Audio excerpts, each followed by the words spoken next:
शारदा सिन्हा का निधन हो चुका है। वो इस दुनिया को अलविदा कहकर जा चुकी हैं और उनके फैंस जो हैं वो पूरी तरीके से परेशान हैं इस खबर से। बहुत बड़ा झटका लगा है शारदा सिन्हा के परिवार को, क्योंकि शारदा सिन्हा अब इस दुनिया में नहीं रही। लेकिन क्या आपको पता है, शारदा सिन्हा भी बहुत ही मुश्किल से जिंदगी बिता रही थी। उन्हें एक बहुत बड़ा सदमा लगा था जिसकी वजह से बिगड़ी थी उनकी तबीयत। यूं तो शारदा को 4 से 5 सालों से ब्लड कैंसर था, लेकिन वो फिर भी ठीक थी।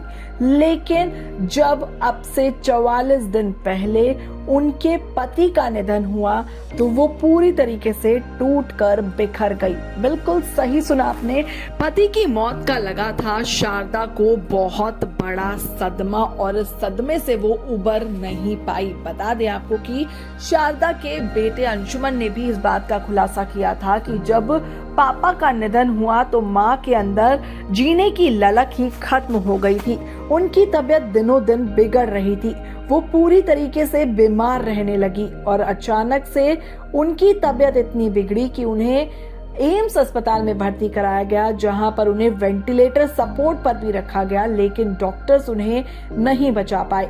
बता दें आपको कि शारदा और उनके पति ब्रिजभूषण की शादी को लगभग 54 साल हो चुके हैं और दोनों एक दूसरे से बेइंतहा मोहब्बत करते थे।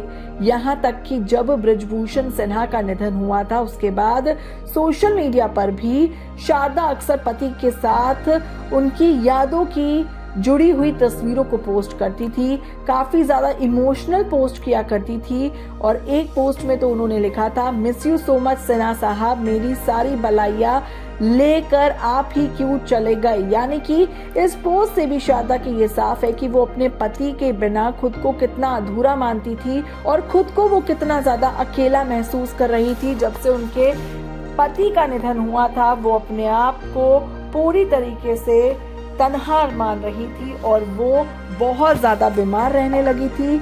उन्हें पति के जाने का बहुत गहरा सदमा लगा था और तब से ही उनकी तबीयत बिगड़ गई थी। और वाकई में अब पति के निधन के 44 दिन बाद वो भी इस दुनिया को अलविदा कहकर चली गई हैं और ऐसे में फैंस को रोता बिलखता छोड़ गई हैं। तो वही शारदा सिन्हा के परिवार का हाल भी बहुत ज्यादा बुरा है। बता दें आपको कि शारदा सिन्हा का जो अंतिम संस्कार है वो पटना में किया जाएगा। उनके पार्थिव शरीर को पटना ले जाया जा रहा है और वहां पर उन्हें पहले नम आंखों से विदाई दी जाएगी और फिर किया जाएगा उनका अंतिम संस्कार। इस वीडियो में फिलहाल के लिए इतना ही।